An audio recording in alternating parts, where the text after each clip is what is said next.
Forge FC is ready to take the pitch. Simply stunning stuff. And finally, their goal. My word, what a rocket. Now, let's get 3 keys to the match with Anthony Urciuoli on the Forge Audio Network. Hey now, Forge faithful, Anthony Urciuoli with you. It is 3 keys to the match presented by Volkswagen. It's the Forge Audio Network, and it's the CPL Final edition of 3 keys to the match. Forge FC in our nation's capital. They're on the road for the 1-match final against Atletico Ottawa at TD Place Stadium.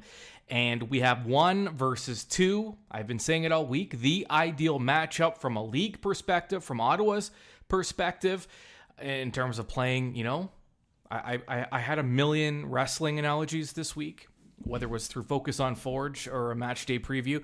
You can catch up on all of that as well. But Ric Flair famously said, to be the man, you have to beat the man. And for Atletico Ottawa, who's still trying to kind of cement itself and make a name for itself in this league, who better to play than the marquee club of the CPL, the club that's won 2 titles, that have made 3 finals appearances in 3 seasons, and now making their 4th.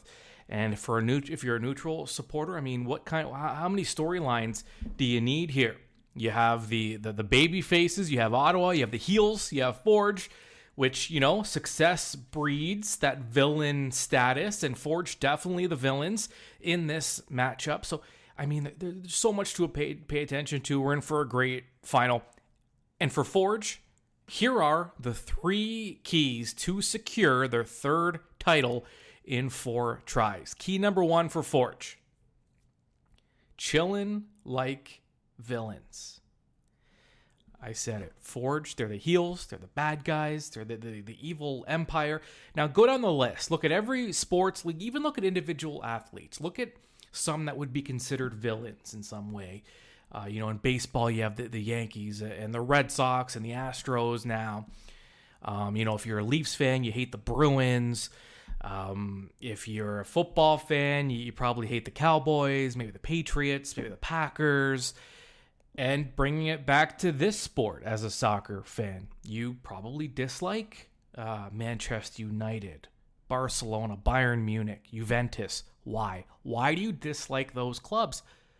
Because you're tired of seeing them win. You're tired of seeing them successful. You're tired of their popularity. You're tired of everyone talking about them all the time. You want your club mentioned. So, of course, you dislike that other club. That's why they're villains. But they're villains because of their success. If you're an athlete, if you're a pro sports team, you want to be villains. Being a villain is a good thing because it means you've done something right up to that point. So, if you're Forge FC, you embrace the role. And Forge, they played in so many big matches as away clubs, as home clubs, whether it was a Canadian Championship at home, thoroughly outplaying Toronto FC and getting unlucky in penalties. But that was that was a pressure cooker of a situation for Forge in front of a packed house. And for a league and for clubs that are still trying to kind of develop a brand, you want to perform well at home. So Forge is used to these big. They played Cruz Azul at the Azteca. The trips they've made in foreign countries for weeks at a time, they're used to these situations. And so when you are the villain, when you are going into an away stadium, and in this case, it'll be a hostile crowd. It's going to be a hot crowd at TD Place Stadium, and embrace that role. Puff that chest out. Feel confident. Feel good about the fact that everyone around you wants you to lose for the most part. There will be a Forge FC supporter section, but for the most part, and it's not just Ottawa fans, I can guarantee you the vast majority of soccer fans in Canada are rooting against Forge FC. Use that. Use that as motivation. That villain role can be so empowering. It makes you feel important. It makes you feel important. Being irrelevant, that's scary. That's kind of a depressing thought. But you're not relevant. You're the most talked about club. You're the most celebrated club, and you're the most accomplished club. So again, we've called it Forge swagger, and coaches and players from opposing clubs have talked about this. There's just something about this team. There's a bit of a little hitch in their step. The chests are a little puffed out, and they should be. So carry that onto the road into Ottawa and embrace that villain role. Get some motivation from it. Key number 2 for Forge FC. Actually, I lied. We're not going to key number 2 yet because we got to hear from head coach and technical director Bobby Smyrniotis in his pre-match press conference. Ottawa's been trying to take the pressure off their players. I mean, that's what it seems like anyway, by making it seem like Forge is the club with the more of the pressure in this match because they are technically the favorites. But Forge will be quick to tell you that's not exactly the case. Bobby Smyrniotis asked about the pressure facing Forge, and Bobby gave a very honest answer. He thinks the pressure is all on Ottawa. I'm going to say something that's maybe it's a little funny here, but we've got 2 North Star Shields back at home. I can go to sleep easy at night, and so can a lot of the players. So the pressure, there's nothing. Pressure is maybe playing in the Azteca. These are games that you come out and enjoy. This team's playing in their 4th final.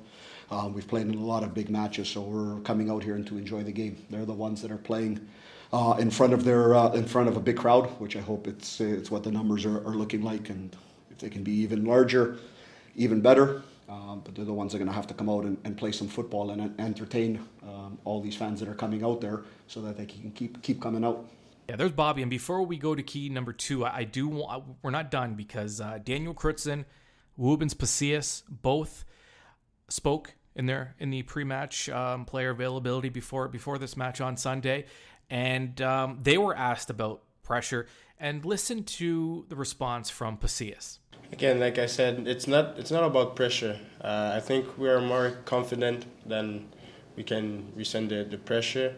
Like I said, it's a fourth final for Forge. I think we used to play on these big games.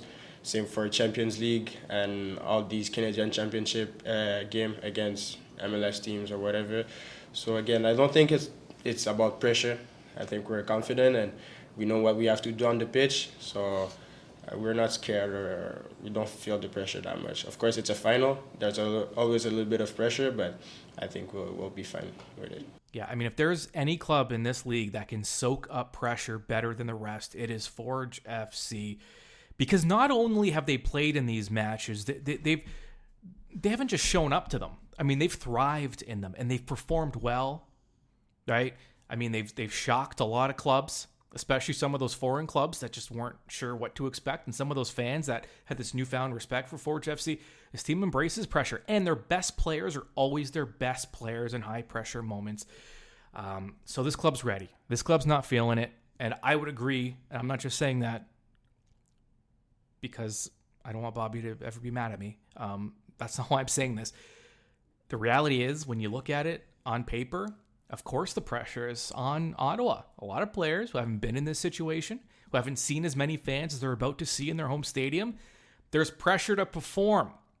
And that's going to lead us into the second and third keys here. Key number 2 for Forge, dictate. Forge is coming in with a game plan.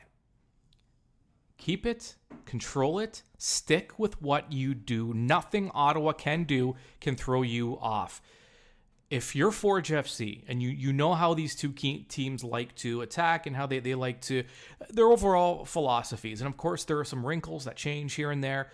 Bobby's talked about it. He's done it before. He'll throw in something a little different, throw in a bit of a wrinkle just for the final to kind of throw the other team off. But at the end of the day, we know what their philosophies are. Forge wants to possess the ball. They want to control the tempo. And they want to control the match, and they want to do it through ball control, and they want to be able to hit you with tempo and attack certain spaces where they feel like they have an advantage. Forge knows that they have the frameworks in place. It's what they want to do. Ottawa, a little different. They're going to let you possess the ball. They're going to let you hold it. They're going to play patient, right? They're going to maintain their shape, and they're going to defend. And they're going to try and beat you on the counter, and they're going to try and throw you off with some presses here or there in the midfield and from the back line, and they will throw in some things like that. They're also very efficient on set pieces, but at the end of the day, the two styles are conducive to Forge FC wanting to dictate, because they're going to want to dictate, they're going to want to possess, they're going to want to control, and Ottawa's really just going to let them. At least that's what they've been doing to this point. So now if you're Ottawa, you're at home now. You're in a final. The crowd's kind of hot. There's chanting. Does that almost throw you off your game? Does it give you a little too much energy, or it gets you out of position? It gets you out of your game plan. It's hard to play a patient game when there are over, more than 10,000 people screaming for you to because they want you to score, because they want you to win. Can you be as patient? In my opinion, this is an opportunity for Forge to dictate from start to finish. Now, we heard from Bobby Smyrniotis. We're going to hear from him again, because he talked about those two contrasting styles and what Forge wants to do. And then part of his comment's going to segue into our third key here. So here's Bobby. Each one of these games is different. We can talk about tactics all we want, and the second minute there's a goal. Then start flipping coins all over the place, because coaches are trying to figure out now what's next. And that's the beauty of the game. I was talking with a few of the Hamilton Tiger Cats players that are in our hotel, and we're talking about the differences. And their game is frame by frame and play by play. And they're like, "Coach, you guys don't stop running. You guys don't stop moving. This game just keeps on going." And that's the reality of it. There's a million different things and situations that are going to happen in the game, and both teams can work on something so well throughout the week, and then there's an instant that changes it. So I think the most important thing is that you keep an even head. Your mentality is even, whether things are going well or if things don't go well, because you have to stick to the game plan. You have to stick to what you think is going to succeed as a player, because for sure at some point one team is going to be up and one team is going to be down. Whether that happens within the 90 minutes, 120, or after what nobody wants to see at the end, but it's going to happen. So you have to be prepared for it. It's inevitable. And at the end of the day, that's what it comes down to, right? You can go in with any game plan you want, but all of a sudden things change. What's the Mike Tyson line? Everyone has a game plan. Everyone has a strategy. Everyone has a plan until they get punched in the mouth. Well, the punch in the mouth in this case would be the first goal, which brings us to our third key. First. That's it. First. First goal is going to be massive. It's going to be even bigger if Forge is the one that scores first. Why? If Ottawa scores first, it really doesn't change Forge's game plan. I mean, the way Forge plays in the first minute is typically the same way they're going to play in the 90th, with very few exceptions. And Forge is confident that they can find offense if they need it. They have enough game breakers and enough players that can, flip a game on its head and take over if they need to. So Forge FC feels good about that. Even if they give up the first goal, they don't want to, of course, right? You don't want Otto to be able to just sit back even more and get too comfortable in their shell. But if Forge scores first, what do you do if you're Ottawa? And especially if it's an early goal. Imagine, kind of like Bobby said, you're planning for a week. This is what we're going to do. This is what we're going to do. All of a sudden, the other team comes out and scores in the first few minutes. Everything you've worked on, everything you've planned for the week is essentially out the window, and you're starting from scratch. Now you're chasing. Now you're panicked. You're also at home, and this is when we talk about pressure. This is where the pressure. If you're Ottawa, it's in your head when you have that many people that are waiting for you to score, to win. You want to make a good impression. You want to build something for next season and the season after that. You don't want to lose that momentum. You especially don't want to get blown out at home. So what happens now if you give up the first goal, the second goal? Your game plan is completely out the window. Scoring the first goal is going to be huge in this contest. It will especially be dire if Ottawa is the club that gives up the first goal. So those are your three keys heading into the CPL Final. 3 keys to the match presented by Volkswagen. Key number 1, chillin' like villains. Embrace that villain role. Feed off it. Get some confidence from it. Get that little swagger that Forge likes to bring. Key number 2, dictate. Dictate the tempo from start to finish. Forge is built to do that with their ability to control the game with ball possession. Key number 3 for Forge, first. Score first. It completely throws Ottawa's game plan out the window, and now they are adjusting on the fly. That is not where Ottawa wants to be. All right. I like I said, I got to catch a bus to Ottawa. For those of you that are going, I look forward to seeing you there. For those who cannot make the trip, viewing party at End Zone Bar and Grill. You can watch the match there with fellow Forge fans. If you just want to watch at home, that's great. Why not? One Soccer, Fubo TV, and you can catch the CPL Final live as Forge go for their third title in 4 seasons and their 4th consecutive finals appearance. Okay, coming up, match in review. The next time we do one of these, we will already know who the winner of the CPL Final is. So make sure you tune in to that to get some instant reaction, and we'll be doing the match in review from Ottawa. So that'll add a nice little spin to it. Okay, I can't wait. I know you can't either. We'll talk to you soon.